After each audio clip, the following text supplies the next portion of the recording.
चलो चलते हैं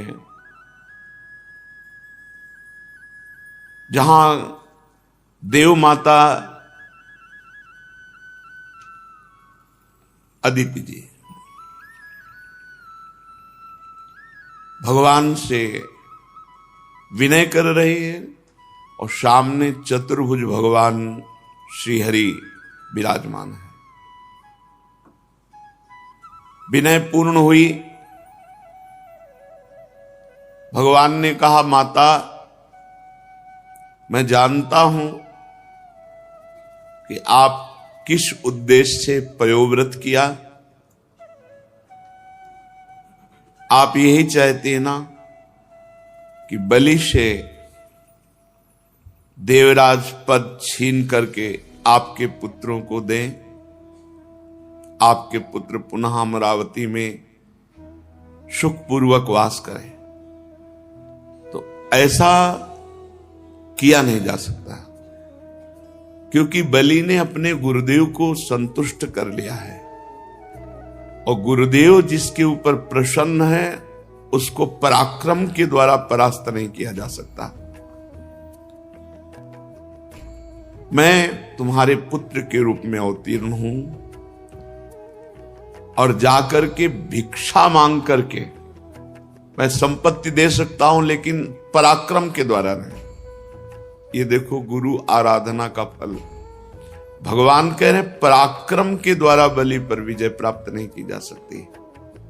मैं तुम्हारा पुत्र बनूंगा और फिर भिक्षा मांगूंगा, भीख मांगूंगा जाके। त्रिभुवन के स्वामी भगवान देव माता अदिति से ऐसा कहा। परीक्षित, भगवान जब ऐसा कह रहे थे तो उस समय तो शंख चक्र गदा और पद्म कमल धारण किए हुए थे। देखते देखते भगवान वामन के रूप में प्रकट हो गए। भगवान का जो भी अवतार होता है सब दिव्य चिदानंदमय होता है, पार्थिव नहीं है। अद्भुत रूप भगवान का वामन रूप, वामन छोटा रूप। कश्यप जी के घर का अंधकार नष्ट हो गया, दिशाएं निर्मल हो गई, नदी और सरोवरों का जल स्वच्छ हो गया। सबके हृदय में एक आनंद की बाढ़ आ रही है। सब ऋतुएं एक साथ प्रकट हो गई। स्वर्गलोक, अंतरिक्ष, पृथ्वी, देवता, द्विज, गौ, पर्वत, सबके हृदय में आनंद का उल्लास है। भगवान वामन जिस समय प्रकट हुए उस समय चंद्रमा श्रवण नक्षत्र पर थे। भाद्रपद मास के शुक्ल पक्ष की श्रवण नक्षत्र वाली द्वादशी थी। अभिजीत मुहूर्त में भगवान का जन्म हुआ। सभी नक्षत्र तारे भगवान के जन्म को मंगलमय सूचित कर रहे थे। जिस तिथि में भगवान का जन्म हुआ था उसे विजया द्वादशी कहते हैं। जन्म के समय सूर्य आकाश के मध्य भाग में स्थित थे। भगवान के अवतार के समय शंख, ढोल, मृदंग, ढफ, नगाड़े आदि बाजे बजने लगे। तरह तरह के वाद्य बज रहे हैं। तुरही तुमुल ध्वनि कर रही। अप्सराएं प्रसन्न होकर नाचने लगी। श्रेष्ठ गंधर्व गाने लगे। मुनि, देवता, मनु, पितर, अग्नि स्तुति करने लगे। सिद्ध, विद्याधर, किम पुरुष, किन्नर, चारण, यक्ष, राक्षस, पक्षी, मुख्य मुख्य नागगण और देवताओं के अनुचर ये नाचने गाने एवं भूरी भूरी प्रशंसा करने लगे। देव माता अदिति के आश्रम को पुष्पों की वर्षा से ढक दिया। ऋषि मुनि गंधर्वादि ने अदिति जी को बहुत आनंद देखा। परम पुरुष परमात्मा सर्वाश्चर्य में स्वरूप धारण किए हुए विराजमान है। कश्यप जी भी भगवान को अपनी योग माया से शरीर धारण किए हुए देख विस्मित हो गए और कहने लगे, जय हो विश्वात्मा, आपकी जय हो। परीक्षित, भगवान स्वयं अव्यक्त एवं चित स्वरूप हैं। उन्होंने जो परम कांत में आभूषण एवं आयुधों से युक्त शरीर ग्रहण किया था, वो देखते देखते अंतर्ध्यान हो गया और भगवान वामन ब्रह्मचारी का रूप धारण कर लिया। ठीक वैसे ही जैसे कोई नट अपना वेश बदल ले, क्योंकि नट नागर अद्भुत लीला विहारी भगवान हैं। भगवान को वामन ब्रह्मचारी के रूप में देखकर महर्षियों को बड़ा आनंद हुआ।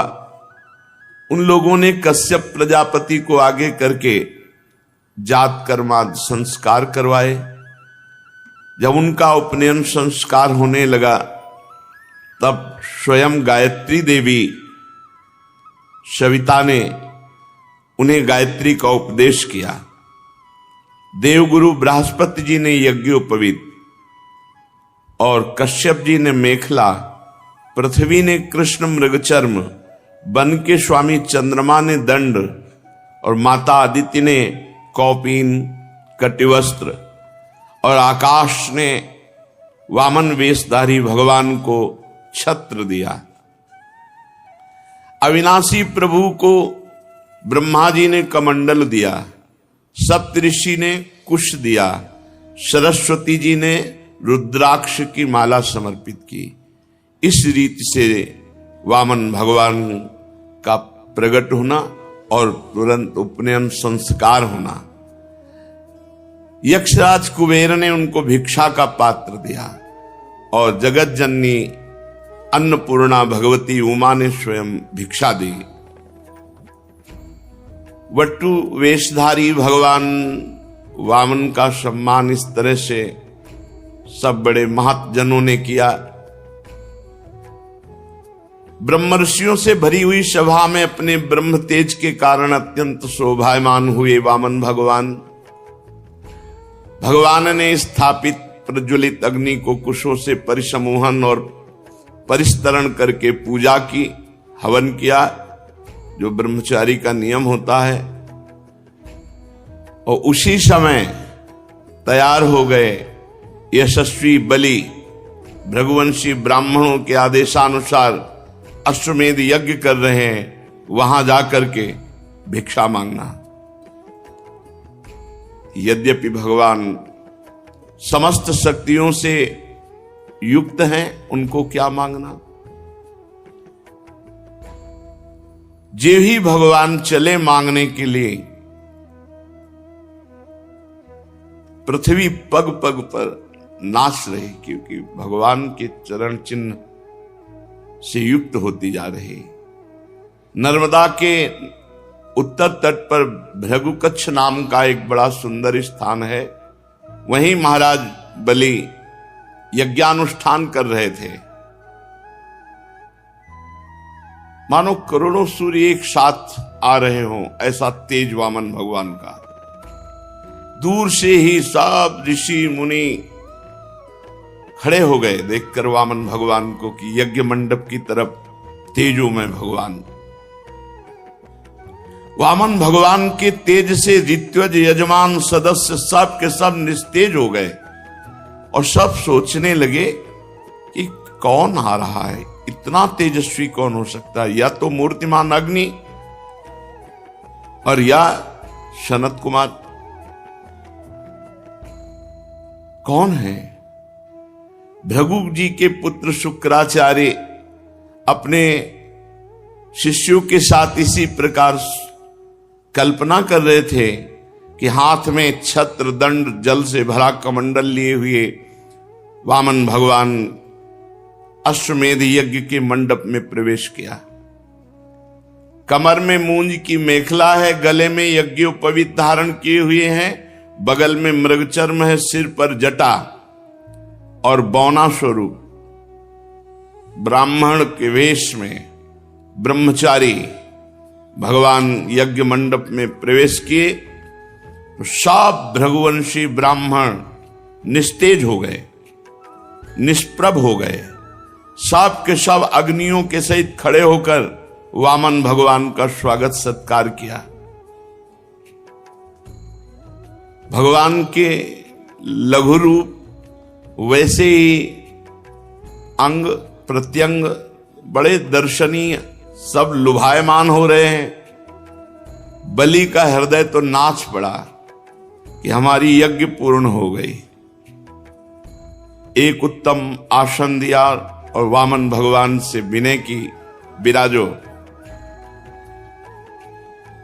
फिर बलि ने अभिनंदन किया, पात्र मंगाया, चरण पखारे भगवान के।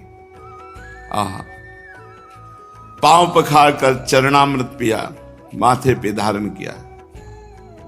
फिर वामन भगवान की पूजा की।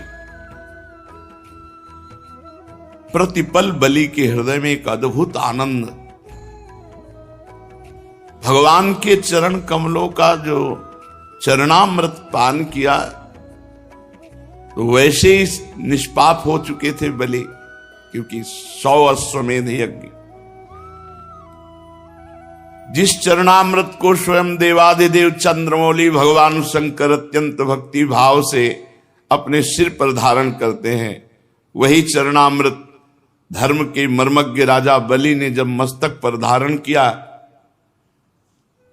तो अनुभव में आ गया कि ये कोई साधारण नहीं है, ये या तो स्वयं भगवान है या इस छद्म भेष में कोई महापुरुष पधारे हुए। बलि ने हाथ जोड़कर कहा, ब्राह्मण कुमार, स्वागतम ते नमस्तुभ्यम, ब्रह्मन् किं करवाम ते, ब्रह्मर्षीणां तपः साक्षान् मन्ये त्वार्यवपुर्धरम्, अद्य नः पितरस्तृप्ता, अद्य नः पावितं कुलम्, अद्य स्विष्टः क्रतुरयम्, यद भवानागतो गृहान। स्वागतम स्वागतम, स्वागत है आपका, स्वागत है, नमस्कार नमस्कार, आपको बार बार नमस्कार। आज्ञा कीजिए, मैं आपकी क्या सेवा करूं। आज मुझे ऐसा जान पड़ता है कि बड़े बड़े ब्रह्म ऋषियों की तपस्या ही स्वयं मूर्तिमान होकर वामन के रूप में मेरे सामने आई है।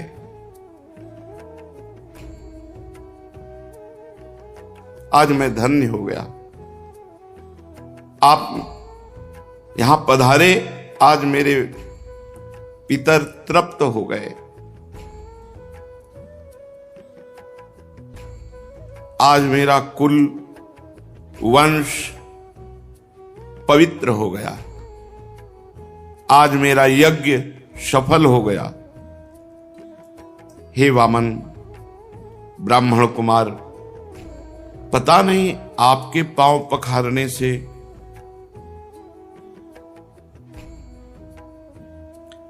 बड़ी बड़ी विधि पूर्वक यज्ञ करने पर भी जो आनंद नहीं आया, वो आनंद आपके पांव पखारने से आया। आज मुझे सब फल मिल गया। ये नन्हे नन्हे चरणों का धोवन हमारे हृदय में एक अद्भुत आनंद प्रकट कर रहा है। हे ब्राह्मण कुमार, ऐसा जान पड़ता है कि आप यहां ऐसे ही नहीं आए, कोई उद्देश्य लेकर आए, क्योंकि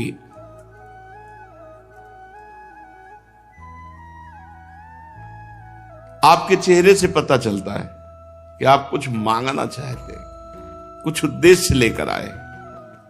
पूज्य ब्रह्मचारी, आप जो आज्ञा करेंगे उसकी पूर्ति होगी।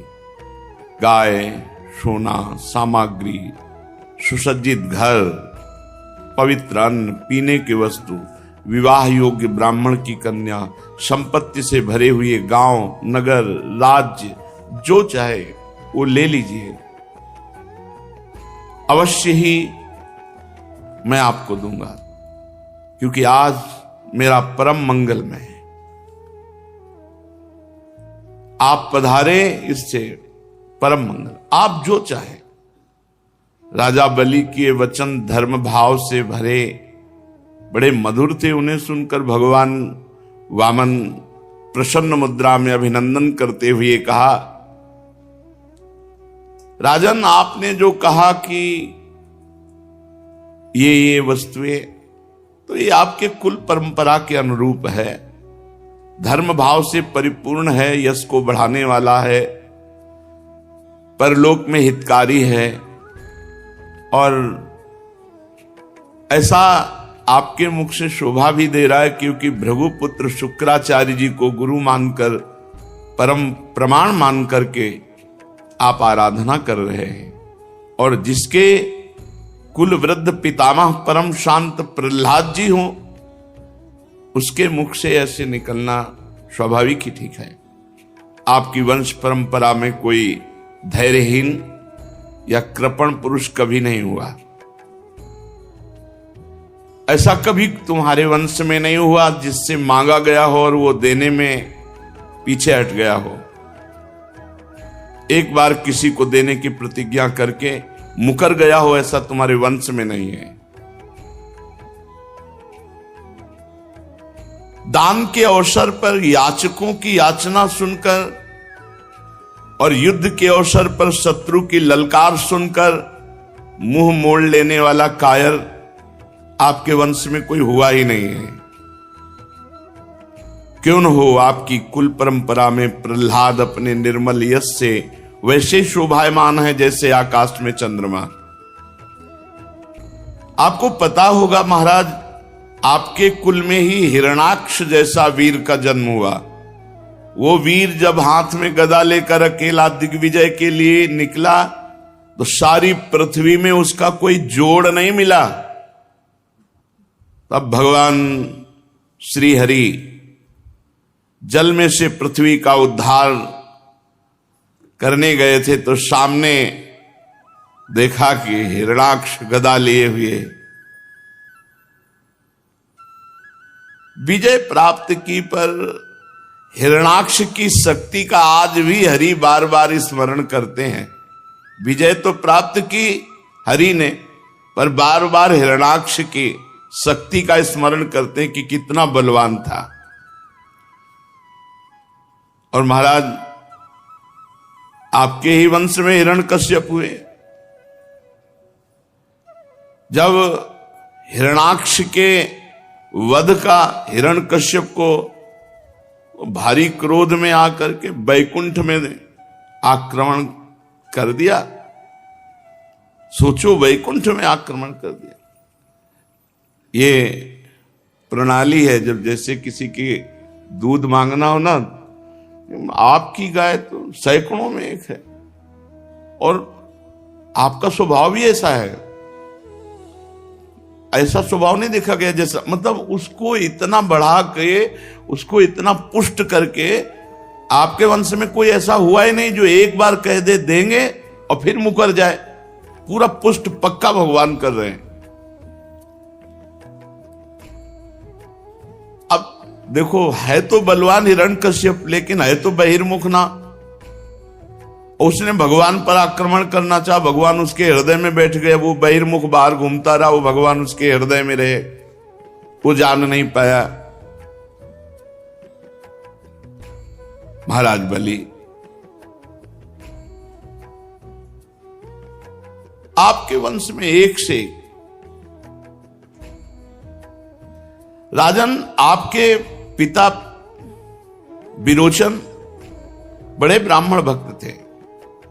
यहां तक कि उनके शत्रु देवता ने ब्राह्मणों का वेश बनाकर उनसे उनकी आयु का दान मांगा, और उन्होंने ब्राह्मणों के छल को जानते हुए भी अपनी आयु दे डाली। आप भी अपने वंश का ही, और शुक्राचार्य जी आपके गुरु, प्रहलाद जी आपके पूर्वज, बड़ा यश आपके, भगवान बड़ाई किए जा रहे हैं। मुंह मांगी वस्तु देने वालों में आप श्रेष्ठ हैं। तो आपने कहा जो इच्छा हो सो मांग लो। तो देखो हम बहुत संतुष्ट ब्राह्मण हैं, संतोषी ब्राह्मण। हमको तो केवल अपने 3 पग पृथ्वी चाहिए, उतने से काम चल जाएगा।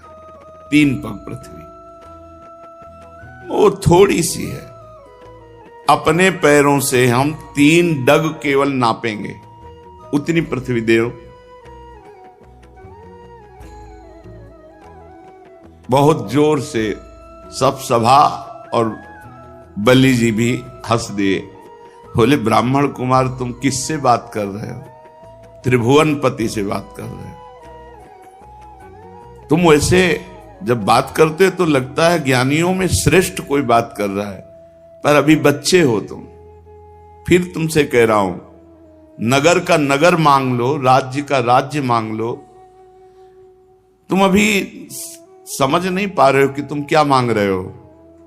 महाराज बलि से 3 डग केवल भूमि। अरे मैं तीनों लोकों का एकमात्र अधिपति हूं, द्वीप का द्वीप दे सकता हूं। जम्बू द्वीप मांग लो, पूरा द्वीप दे दूं। मैं बहुत प्रसन्न हूं और तुम मुझसे 3 डग भूमि केवल। ब्रह्मचारी,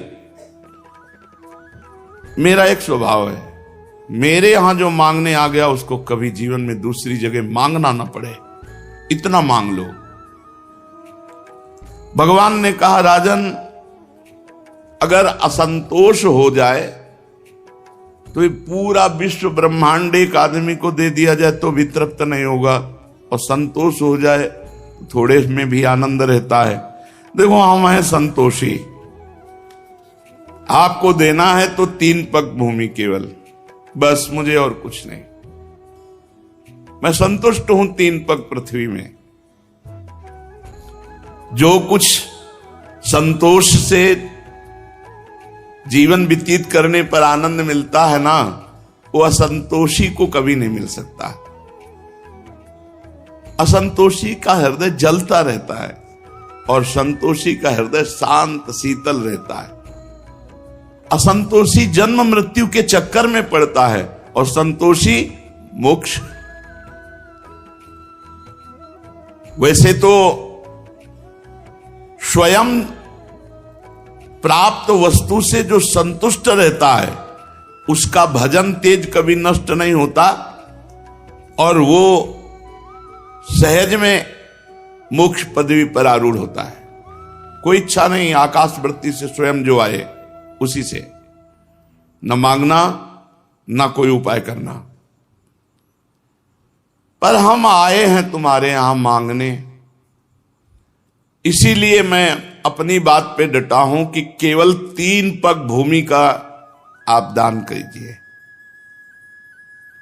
भगवान जब अपनी बात पर डटे हैं तो राजा बलि ने कहा चलो, जिसमें तुम्हें प्रसन्नता हो उतना ही कर लो। 3 पग पृथ्वी चाहिए। जलपात्र उठाया, मैं संकल्प करता हूं।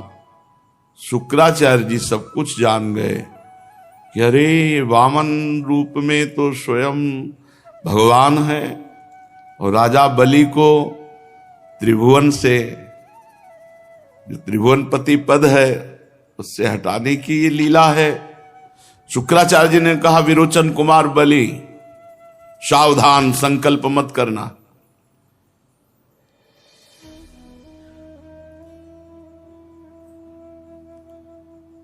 ये स्वयं अविनाशी भगवान श्री हरि हैं। ये बड़े छलिया हैं, ये अपने शरणागत देवताओं का काम बनाने के लिए तुम्हारे सामने मीठी मीठी बातें कर रहे हैं। मैंने ध्यान के द्वारा देख लिया, अदिति देव माता ने आराधना की और उनके गर्भ से अवतीर्ण हुए हैं।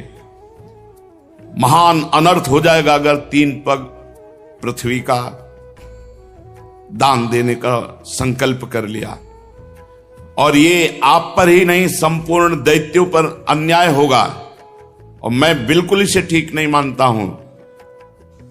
ये ब्रह्मचारी बनकर बैठे हुए जानते हो, तुम्हारा राज्य, ऐश्वर्य, लक्ष्मी, तेज, विश्व विख्यात कीर्ति सब कुछ एक क्षण में अपहरण करके इंद्र को दे देंगे।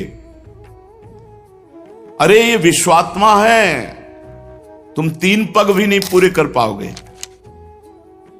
मूर्ख, जब अपना सर्वस्व छिन जाएगा तो तेरे परिवार का, तेरे राज्य का कैसे जीवन निर्वाह होगा। अरे ये विश्व व्यापक है, इनको ऐसा मत देख कि ये छोटे से बामन भगवान बैठे हुए। ये विश्व व्यापक विश्वात्मा है, इनका विशाल शरीर इसमें छुपा हुआ है। वो जैसे कितना बड़ा नहीं होता, नपना है, छोटा हो, जब बड़ा हो कितना लंबा होता है। तो भगवान छोटे से रूप में, जब शुक्राचार्य, मैं जानता हूं इनको, मैं इनको जानता हूं, शुक्राचार्य जी के, मैं इनको जानता हूं। तुम तीसरा पग पूरा नहीं कर सकते। जब पूरा ना कर पाओगे तब तुम्हारी दुर्दशा हो जाएगी। प्रतिज्ञा पूरी ना करने का तुम्हें पाप लगेगा और तुम नरक जाओगे। इसलिए तुम्हें संकल्प करना ही नहीं है, मेरी आज्ञा है। विद्वान पुरुष उस दान की प्रशंसा नहीं करते जिसके बाद जीवन निर्वाह के लिए कुछ बचे ही नहीं। जिसका जीवन निर्वाह ठीक ठीक चलता है वही संसार में दान, यज्ञ, तपस्या और परोपकार के कर्म कर सकता है। धन के 5 हिस्से लगाने चाहिए। एक हिस्सा धर्म के लिए, गुप्त, कोई जाने ही नहीं तो धर्म माना जाएगा। और एक हिस्सा यश के लिए, जो सब जाने कि हां इतना दान किया है। और एक हिस्सा जिससे धन आ रहा है उस धन की अभिवृद्धि के लिए, बढ़ाने के लिए। और एक हिस्सा अपने परिवार के भोग के लिए, और एक हिस्सा आए हुए अतिथि, स्वजन, रिश्तेदार, नातेदार, पशु पक्षी, इनकी सेवा के लिए। जो अपने धन के 5 हिस्से करता है वो इस लोक और परलोक में दोनों जगह सुख पाता है। असुर शिरोमणे, यदि तुम्हें यह चिंता हो कि तुम्हारी प्रतिज्ञा टूट जाएगी तो मैं इस विषय में तुम्हें कुछ ऋग्वेद की श्रुतियों का आश्रय सुनाता हूं। श्रुति कहती है किसी को कुछ देने की बात स्वीकार कर लेना सत्य है, और नकार जाना अर्थात अस्वीकार कर देना असत्य है। पर यह शरीर एक वृक्ष है, सत्य इसका फल फूल है, और जब वृक्ष न रहे तो फल फूल क्या करेंगे। इसलिए नकार जाना, अपनी वस्तु दूसरे को न देना, दूसरे शब्दों में अपने लिए भोग के लिए संग्रह बचाए रखना, इस शरीर रूपी वृक्ष का मूल है। इसलिए इतना उचित है कि ना कर दो, नहीं दे पाएंगे। शुक्राचार्य जी अपने शिष्य को नीति का वर्णन, प्रीति का नहीं वर्णन कर रहे हैं। हां मैं दूंगा, ये वाक्य ही धन को दूर कर हटाने वाला है, इसलिए कह दो नहीं दूंगा।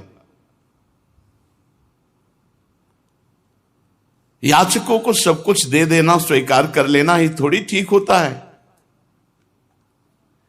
इसके विपरीत विचार पूर्वक कुछ थोड़ा लेने वाला हो तो दे दे, चलो भाई हमारा परिवार भी पालेगा, तुम्हारा भी काम चल जाएगा। लेकिन यहां बिल्कुल ठीक नहीं, यहां तो अस्वीकार ही करो, बिल्कुल नहीं देना, नहीं देना, 3 पग पृथ्वी भी नहीं देना। तुम्हें लग रहा हो कि झूठ बोल दिया, तो देखो यहां झूठ बोलने में पाप नहीं लगता। जब अपनी स्त्री को प्रसन्न करने के लिए, तो झूठ बोलने में कोई बात नहीं।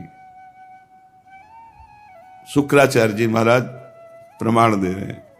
और हास परिहास में बोला गया झूठ, किसी के प्राण बचाने में बोला गया झूठ, और किसी जीवन रक्षा, प्राण संकट, गौ ब्राह्मण, इनके हित में बोला गया ये पापकारी नहीं होता है। अपनी स्त्री को प्रसन्न करने के लिए बोला गया, हास परिहास में बोला गया, और किसी की आजीविका जा रही है और आप झूठ बोल दो बच जाएगी तो आप झूठ बोल दो, वो सत्य का फल मिलेगा आपको। किसी के प्राण जा रहे हैं और आपके झूठ बोलने से बच जाते तो आप झूठ बोल दो, उसके प्राण बच जाएंगे। गौ ब्राह्मण के हितकर में अगर आप झूठ बोल देते हैं तो वो सत्य के समान होगा। किसी की निंदा होने जा रही है, उसका बेचारे का सर्व यश क्षीण हो जाएगा, झूठ बोल दो बच जाएगा। ये स्थान बताए शुक्राचार्य जी ने और कहा तुम झूठ के लिए डरो मत, बोल दो मैं नहीं दे पाऊंगा 3 पग पृथ्वी। गुरुदेव बोल रहे हैं।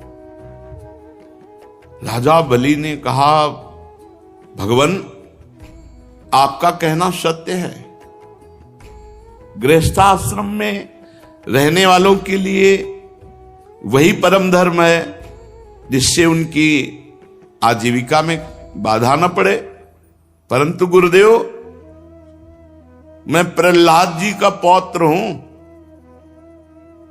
आहा, प्रहलाद जी का पौत्र हूं, अर्थात भगवान के भक्ति और भक्तों की श्रेणी में चरम अवस्था को प्राप्त महापुरुष, ऐसे महापुरुष का पौत्र होकर एक बार देने की बात कहकर मैं मुकर जाऊं, कभी नहीं हो सकता।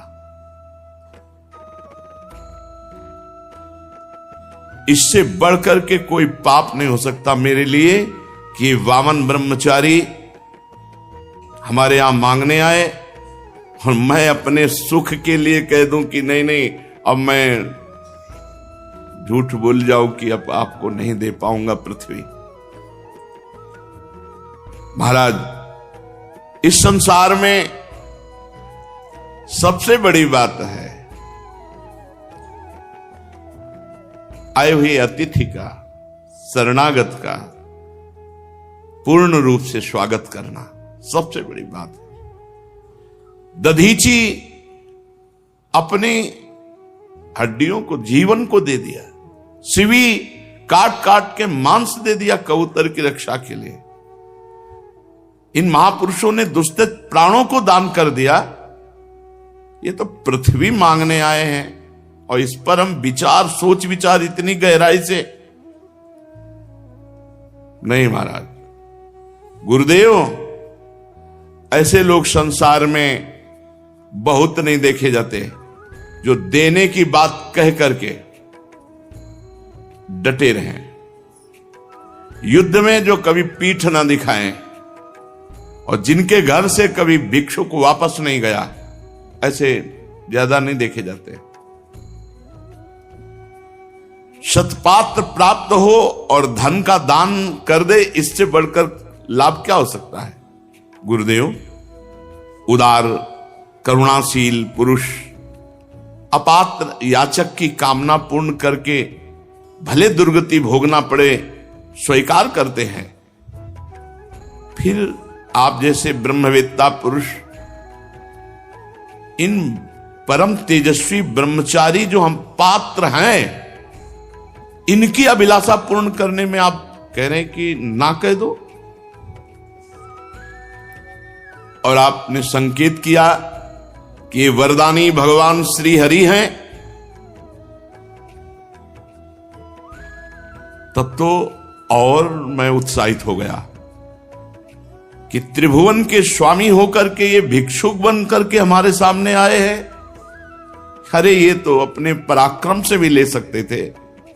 जब ये त्रिभुवन के पति होकर के भिक्षुक बन करके आए हैं तो इनको अवश्य अवश्य अवश्य दान करूंगा। मेरे अपराध को क्षमा करो कि मैं आपकी आज्ञा का उल्लंघन कर रहा हूं। ये अधर्म से मुझे बांध लें, मेरा अनिष्ट करें, मुझे भयभीत करें, मैं विचलित नहीं होऊंगा।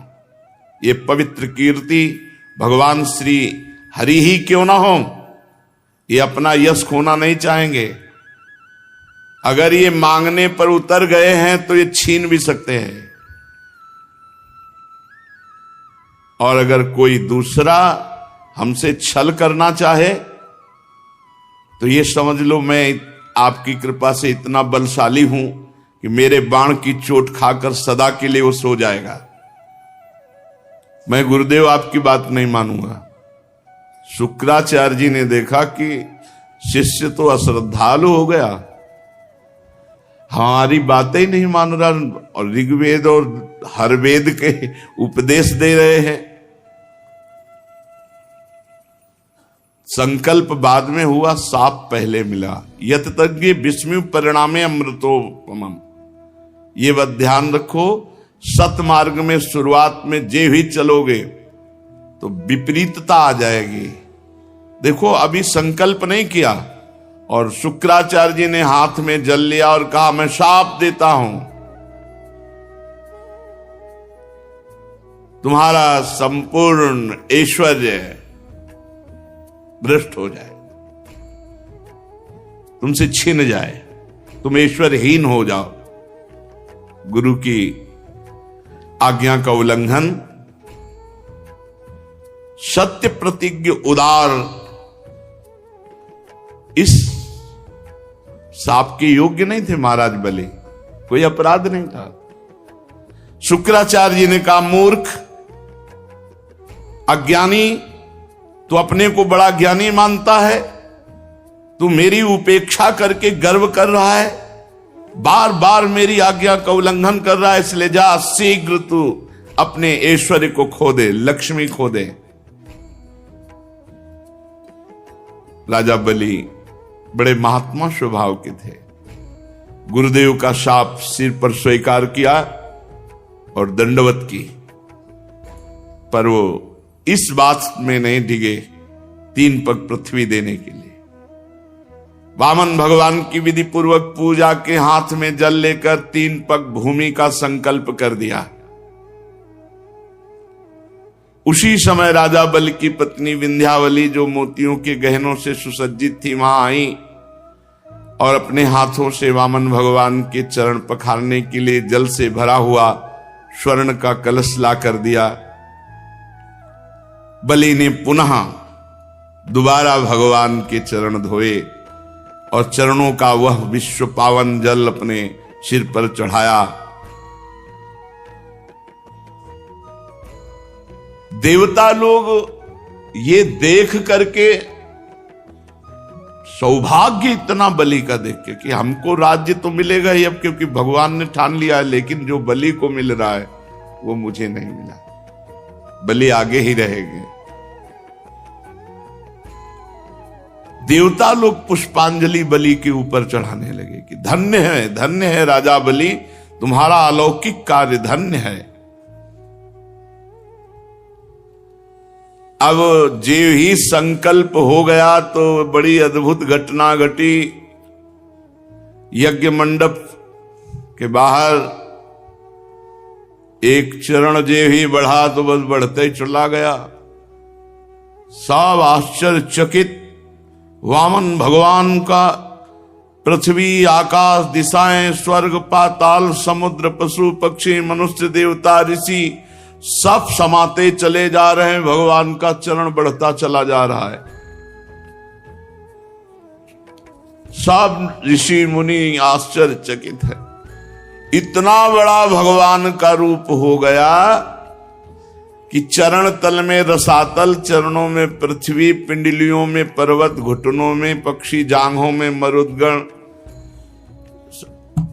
बढ़ता भगवान के विशाल स्वरूप का कौन वर्णन करे। सर्वात्मा भगवान संपूर्ण जगत को नाप लिया। भगवान का उसी समय सुदर्शन चक्र गरजते हुए, भयंकर टंकार करने वाला सारंग धनुष, पांचजन्य शंख, कौमोद की गदा, 100 चंद्राकार चिन्हों वाली ढाल, विद्याधर नाम की तलवार, अक्षय बाणों से भरे 2 तरकस, लोकपालों के सहित भगवान के सुनंद आदि पार्षदगण ये सब उपस्थित हो गए।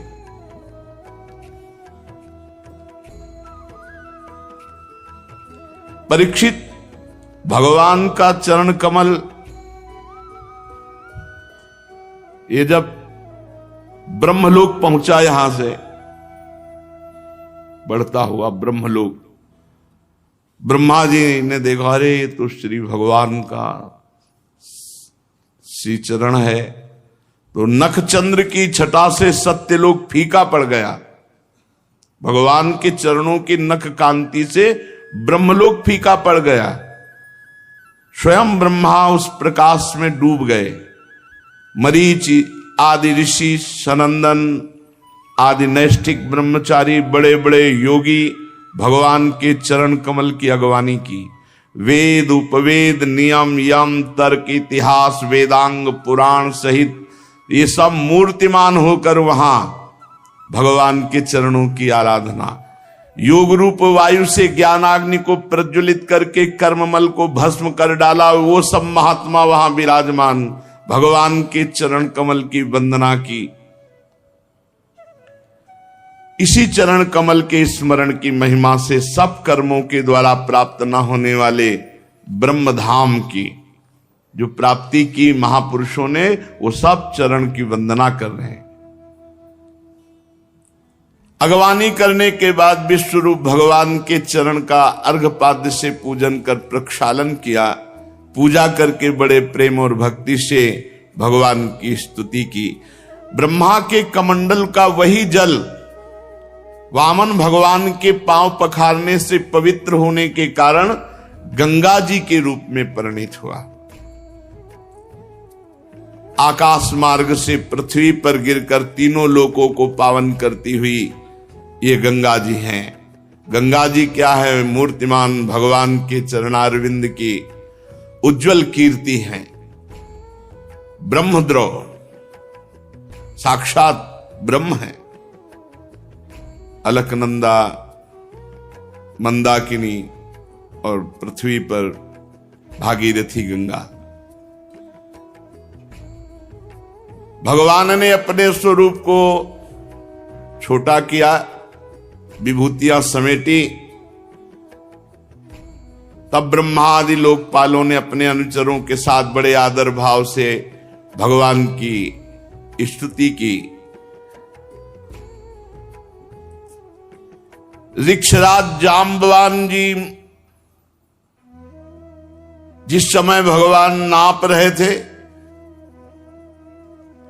उस समय मन के समान वेग से दौड़कर सब दिशाओं में भेरी बजा बजा कर भगवान की मंगल में विजय घोषणा।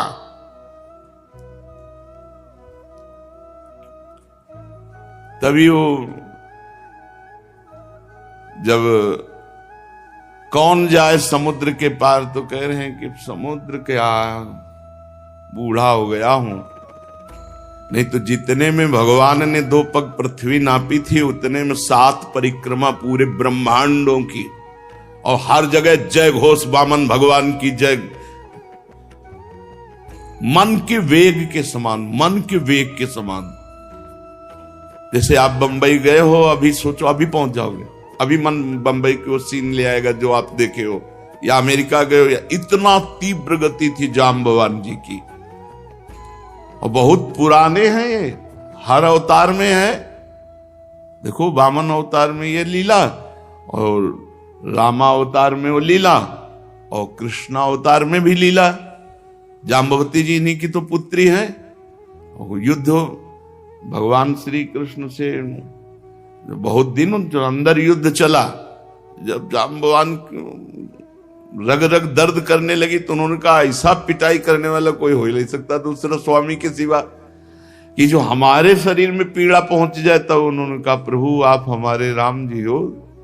तो श्याम जी ने दिखाया राम जी का रूप, तो कहा भेंट में कन्या स्वीकार करो, ये दहेज में सिमंतक मणि ले।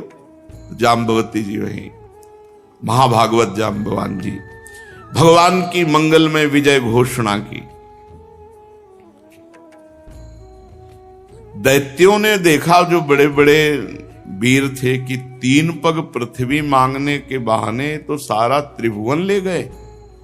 हमारे महाराज यज्ञ में दीक्षित हैं, वे कुछ कहेंगे नहीं। तो उन्होंने कहा, अरे ब्राह्मण नहीं है, ये महामायावी हरि है, ब्राह्मण के भेष में आकर देवताओं का काम बना रहा है और हमारे स्वामी यज्ञ में दीक्षित है, इसलिए इस ब्रह्मचारी वेश बनाकर आने वाले, याचना करने वाले पर आक्रमण करो।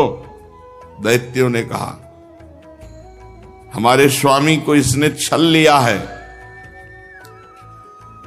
हमारे स्वामी कभी झूठ नहीं बोलते, ऐसी अवस्था में हम लोगों का कर्तव्य होता है अपने स्वामी की संपत्ति की रक्षा करना। और असुरों ने अपने अपने हथियार उठा लिए, वामन भगवान को मारने के लिए टूट पड़े। पहले ही बता दिया कि जब वामन भगवान ने अपने चरण बढ़ाना शुरू किया था तो दिव्यास्त्र और दिव्य पार्षद सब पहले उपस्थित हो गए थे। एक क्षण में जितने दैत्य उत्साहित होकर के, तो नंद सुनंद जय विजय प्रबल बल कुमुद कुमुदाक्ष विश्वक्सेन गरुण जयंत, श्रुतदेव पुष्पदंत सात्वत, ये भगवान के दिव्य पार्षद संहार करने लगे दैत्यों का। जब राजा बलि ने देखा कि भगवान के पार्षद मेरे सैनिकों को मार रहे हैं, तो उनको शुक्राचार्य जी के शाप का स्मरण आया कि गुरुदेव ने शाप दे दिया है कि ऐश्वर्य भ्रष्ट हो जाओ। तो उन्होंने कहा, विप्रचित्ति राहु नेमी आदि दैत्यों, मेरे भाइयों मत लड़ो, शांत हो जाओ, इस समय हमारा अनुकूल नहीं है। दैत्यों, काल के विधान को जानने वाले, सामर्थ्य रखते हुए भी अपने क्रोध को दबा करके समय का इंतजार करते हैं। ये समय सही नहीं है। देखो, जब हमारी उन्नति का समय था तो काल हमारे पक्ष में था, देवताओं को बिना लड़े स्वर्ग छोड़कर भागना पड़ा।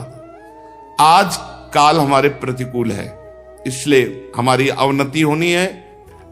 बल, मंत्री, बुद्धि, दुर्ग, मंत्र, औषधि, कोई उपाय इस समय मेरा काम नहीं करेगा, क्योंकि काल हमारे अधीन नहीं। इस समय काल विपरीत है। तुम लोग चिंता मत करो, शांत हो जाओ।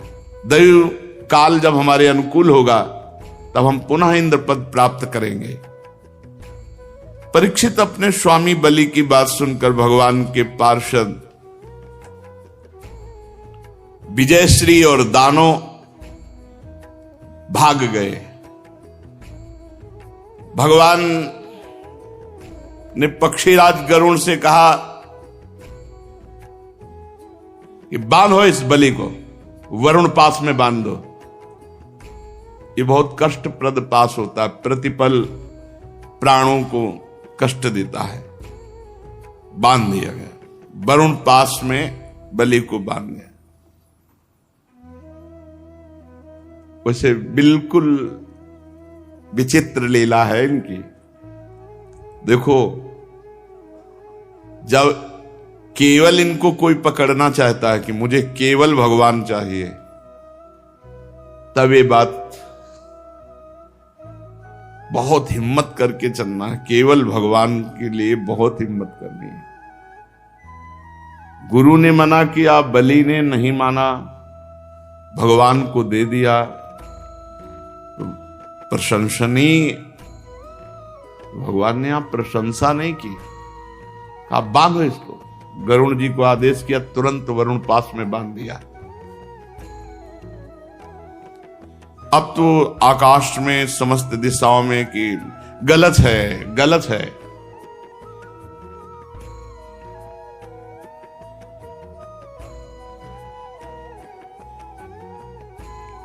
क्योंकि जिसने सर्वस्व अर्पित कर दिया, अब क्या है? अभी अहंकार देखना है कि देने का अहंकार है क्या? ये जगत गुरु हैं ऐसे। वरुण पास में बहुत कष्ट, सब संपत्ति छिन गई और लेने वाले कठोर व्यवहार दिखा रहे हैं। बांध दो, बांध दिया, जैसा विपक्ष में होता है। भगवान ने बलि से कहा, ए असुर, तुमने मुझसे कहा था कि 3 पग पृथ्वी, तो 2 पग में हमने समस्त ब्रह्मांडों को नाप लिया। बोल अब तीसरा पग कहां से देगा? पूरा कर। जहां तक सूर्य की गर्मी पहुंचती, जहां तक नक्षत्र, चंद्रमा, किरणें, बादल बरसते, सब नप गया। तेरे देखते देखते मैंने पैर से भूलोक, आकाश, दिशाएं, स्वर्गलोक, महालोक, जनलोक, तपलोक, सत्यलोक सब नाप लिया। बोल तीसरा पग अगर नहीं देगा तो तुझे नरक में डालूंगा।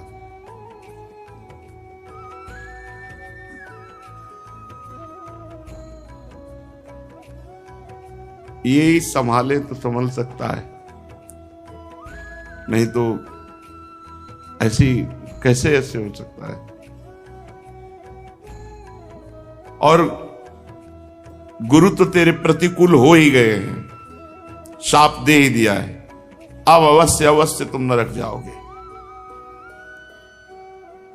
जो दान देने की बात करके मुकर जाता है, धोखा देता है, उसके सारे पुण्य नष्ट हो जाते हैं, उसे नरक में गिरना पड़ता है। तुझे बड़ा घमंड था, मैं त्रिभुवनपति हूं, मैं बड़ा दानी हूं, मैं दूंगा, ऐसा कह के, और फिर दे नहीं पाया। अब तीसरा पग पूरा करने तुझे नरक भोगना पड़ेगा। महाराज बलि ने कहा,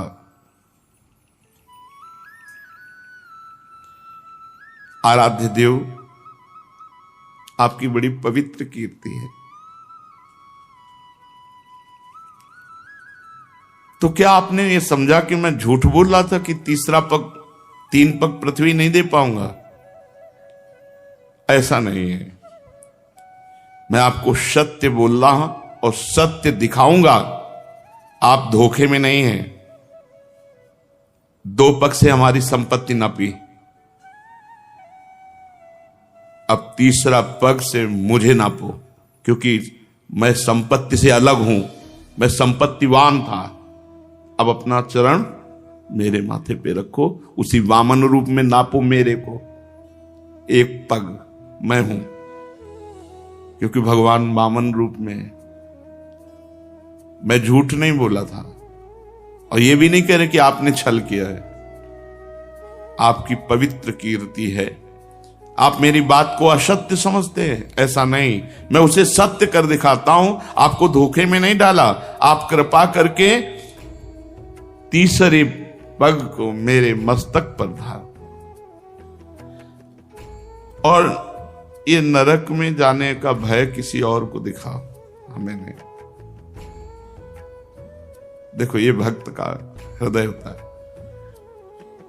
आप मुस्कुरा रहे हो ना, मुझे दुख भरे पास में बांध करके, मुझे कोई दुख नहीं है इससे। आप ऐसा दिखा रहे हो ना कि मेरे पास अब फूटी कौड़ी भी नहीं बची है, गुरु भी विपरीत है, और आप भी मुझे दंड दे रहे हैं, इस पर मुझे बिल्कुल कोई भय नहीं है। मैं डरता हूं तो केवल इस बात से कि मुझसे कोई त्रुटि ना हो जाए, अपराध न बन जाए। अपने पूजनीय गुरुजनों के द्वारा जो दंड दिया जाता है वो तो पावन करने वाला होता है, और मैं ऐसा दंड चाहता हूं, क्योंकि ऐसा दंड ना माता पिता भाई बंधु नहीं दे सकते, वो तो गुरुजन ही दे सकते हैं। प्रभु, आप छिपे रूप से अवश्य ही हमें श्रेष्ठ शिक्षा दी है। आप हमारे परम गुरु हैं। जब कोई धन से मतवाला होता है, बल से मतवाला होता है, अहंकार से मतवाला होता है, तो आप उसे ठीक करते हैं, उसको ज्ञान नेत्र प्रदान करते हैं, उसके अहंकार का नाश करके। ये परम उपकार है नाथ। मैं कैसे बताऊं कि आप कितना उपकार हमारे ऊपर किए। अनन्य भाव से योग करने वाले योगी गण जो सिद्धि प्राप्त नहीं कर पाए, वो सिद्धि मुझे प्राप्त हुई। मुझे ये धमकी मत दो कि नरक। ऐसी महिमा आपकी, ऐसी लीला आपकी, वो आप मुझे दंड दे रहे हैं, वरुण पास से बांध रहे हैं। प्रभु, इसमें ना मुझे कोई लज्जा है, ना मुझे कोई व्यथा है, ना मुझे कोई दुख है। फिर कहता हूं, मैं प्रहलाद जी का पौत्र हूं।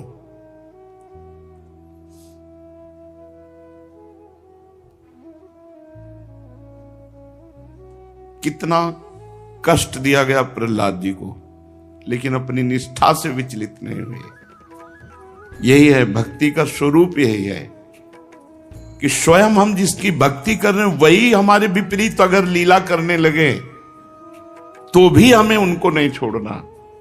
ये बड़ी परिपक्व अवस्था भक्ति की होनी चाहिए। देखो, सब कुछ समर्पित है, अब आपके सिवा कोई है नहीं, और आप ही विपरीत हो, गुरु भी विपरीत हो गए, सब विपरीत हो गए, तो आप कम से कम आप तो विपरीत ना होइए।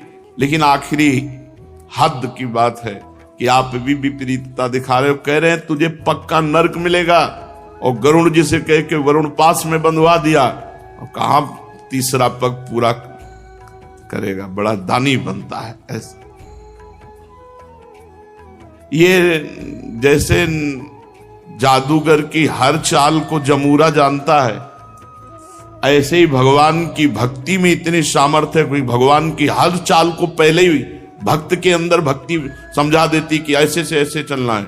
इसीलिए भक्ताधीन भगवान को कहा गया है। भक्ति के भाव में भरकर भगवान अजित को जीत ले, वो भक्ति है। इसलिए भगवान की भक्ति में इतनी सामर्थ्य है कि जो न योगी, न तपस्वी, न ज्ञानी कभी भगवान को अधीन कर नहीं पाए, वो भक्तों के पीछे डोले हैं, भक्तों के पीछे डोले हैं। भक्तन पाछे यो फिरत जीव बछरा संग गाय, भक्ताधीन मनः पूज्य गोपाल शास्त्र नाम। भक्ता अधीन। प्रहलाद जी की मेरे पितामह हैं, सारे जगत में प्रसिद्धि है। किस बात से? कि आपके भक्तों में सर्वश्रेष्ठ है। तो प्रभु, मैं उन्हीं का पौत्र हूं। आप चाहे जितना विपरीतता करें, हमारी भक्ति में फर्क नहीं पड़ सकता। ये हमारी भक्ति इतनी पुष्ट होनी चाहिए कि बोले हमारी अब श्रद्धा नहीं रह गई। किस बात की? जहां ऐसी परिस्थिति है कि श्रद्धा नहीं रह जाना चाहिए, वहां देखो भक्ति कैसे। कि ये विनोद भरी बात किसी और को कहो जाकर, क्योंकि डर जाएगा कि तुम्हें नरक मिलेगा। भगवान कह रहे हैं तुम्हें नरक मिलेगा, अब तो पक्का मिलेगा, तो डर जाना चाहिए। भगवान वरुण पास में बांध रहे हैं, भगवान विपरीतता दिखा रहे हैं, लेकिन फिर भी भक्त अपनी स्थिति में है। प्रभु, हमने निश्चय कर लिया, शरीर एक न एक न दिन छूटेगा, सब छूटेगा। फिर शरीर के लिए या यश कीर्ति के लिए आपको क्या छोड़ना? आपको पकड़े ये सब छूटेगा। लौकिक दृष्टि से आप कुछ भी कहें, लेकिन अंतर्दृष्टि से आप देखें, अंतर्दृष्टि से। प्रभु, हिरण्यकश्यप के वंश का हूं, तो आप बाह्य दृष्टि से तो हमारे साथ शत्रुता का व्यवहार दिखा सकते हो, अंतर्दृष्टि से नहीं। दोनों बातें सामने रखते हैं। प्रहलाद जी का पौत्र हूं, मतलब भक्ति की कसौटी में आप कितना भी कस लो, हमें फेल नहीं कर सकते। और ये जो बाहर लीला कर रहे हो गलत है नहीं, क्योंकि हिरण्यकश्यप हमारे ही पितर है, तो आपसे द्रोह करते थे, तो आप द्रोह की लीला हमसे करोगे, कर लो। पर अंतर्दृष्टि से देखो आप, बलि ऐसा बोल ही रहे थे, मुख में भगवान नाम, आंखों में अश्रु, प्रहलाद जी पधारे। राजा बलि ने देखा कि मेरे पितामह बड़े तेज संपन्न और मुस्कुरा रहे, कमल के समान कोमल नेत्रों से अश्रुबिंदु टपक रहे।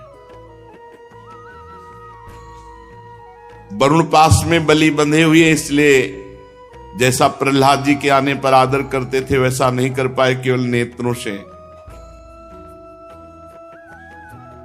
प्रहलाद जी ने देखा भक्तवत्सल भगवान वहां विराजमान है, सुनंद नंदादि पार्षद सेवा कर रहे हैं। प्रहलाद जी तो वैसे ही पुलकित सुप्रवाह, लेकिन जब देखा कि बलि जी पर इतनी कृपा, तो साष्टांग भगवान के चरणों में लौट गए। और फिर जो भगवान से वार्ता हुई वो आगे शिष्य आगे। श्री राधा वल्लभ लाल की।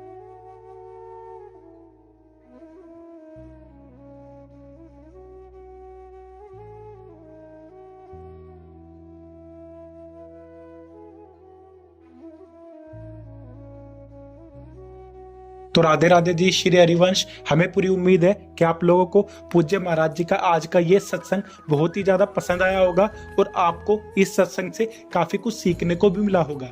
तो आपको इस सत्संग के अलावा और किसी भी विषय के बारे में अगर कुछ भी महाराज जी की वाणी में जानना हो तो आप लोग हमें नीचे कमेंट्स करके जरूर बताइए।